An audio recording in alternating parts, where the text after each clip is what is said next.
పదర పదర ఇప్పుడమిని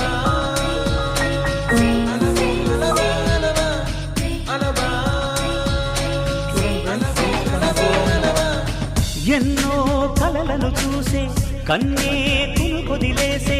నువ్వే తను వెతికే ఆ తొలి వెలుగని తెలిసే ఎన్నో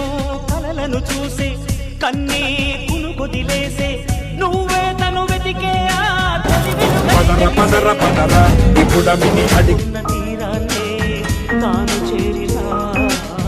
తీరిపోని ఆరాటంతో కలవరించెనా వెనకని తిరుగుతూ చెలిజత విడువదు దొరికిన వరముతు కుదురుగా నిలువదు ఏం చేస్తే బాగుంటుందో చెప్పని నిర్దనసే